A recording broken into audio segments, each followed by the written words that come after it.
So Lumen Christi is currently going through a process called accreditation, and I'm going to share with you today what that means because you will be hearing more and more about accreditation for our school. I want to share with you today what it is, what the process is, where your involvement is in it as well. If you've been here for at least 7 years, you have already been through one accreditation cycle for our school. Accreditation, it happens every 7 years. It is a cycle.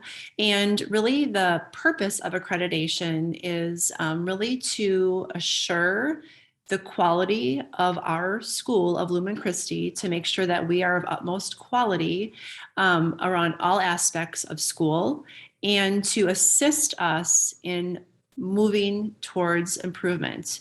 So we are constantly evaluating and constantly moving forward.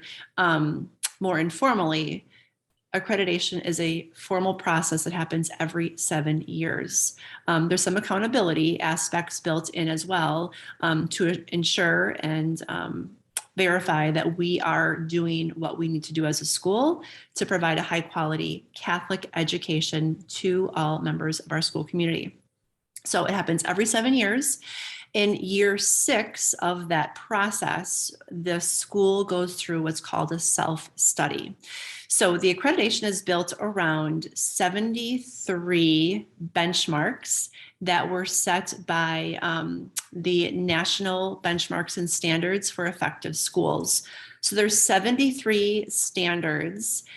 They range from the areas of mission and Catholic identity to governance, leadership, operational vitality, and then academic excellence. So 73 standards within those 4 components.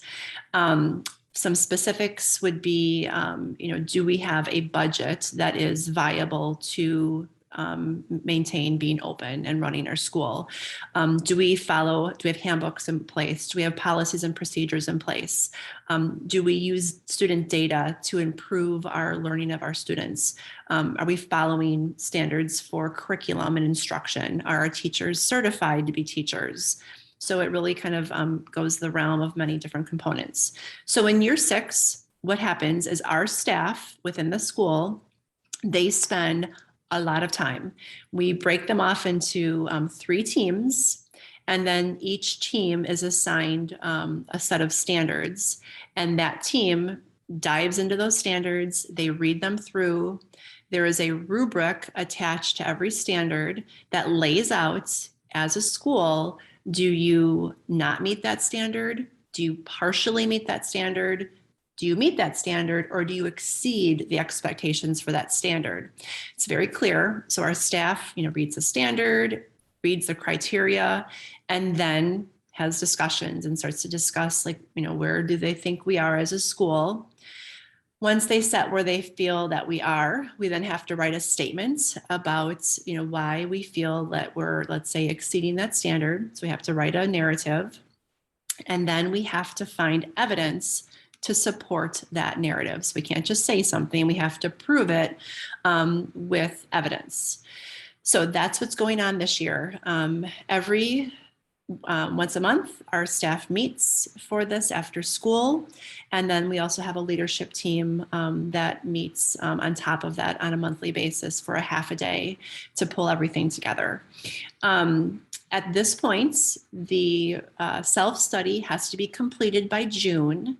That document, the written narratives, we submit to the Archdiocese by the end of June. Then next school year, so about a year from now, the Archdiocese will compile a team of teachers from throughout the Archdiocese and principals, and then one of the assistant superintendents.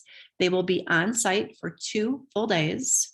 They will all have our self-study narrative in their hands. Their job is to read through the standards, read through our narrative, look through our evidence, and then to see if what we're saying we're doing, we are actually doing. So they'll be on site to interview students, interview teachers. There'll be parents involved in interviews. They'll be sitting in on classes to see how teachers are instructing. They'll be looking at our buildings and grounds. They'll be meeting with Father, myself, our business manager. So it's really an intense visit. Then at the end of that process, they will either affirm that we have rated ourselves appropriately for each standard. If they feel that we have not, if we've overrated ourselves, there will be a write-up for that with the reason why. And then we have to set goals for our school for each of those standards as to what are we going to do to meet that required standards benchmark. So this is just sort of the intro in that process. I'll be talking about it now each month going forward. But what I need from you right now, we need to see what our parents' perspective is and what our parents' feeling is on our school in just multiple components.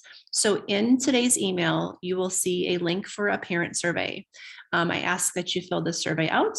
One of you can fill it out. If there's more than one of you in your household, from a parent standpoint, both parents can fill it out.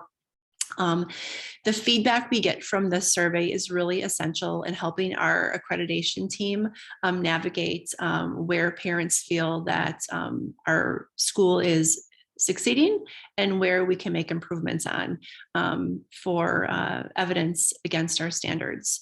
So it's a pretty quick survey. It's in the email, like I said, and it will assist us. I will give you an update next month on where we are specifically in the accreditation process.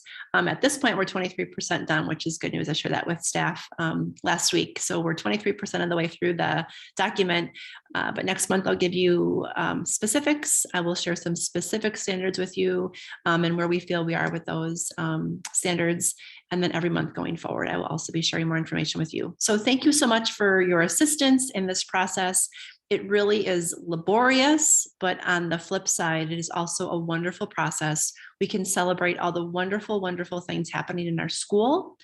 And then we can also set goals for how we can even become a more effective and a better Catholic school.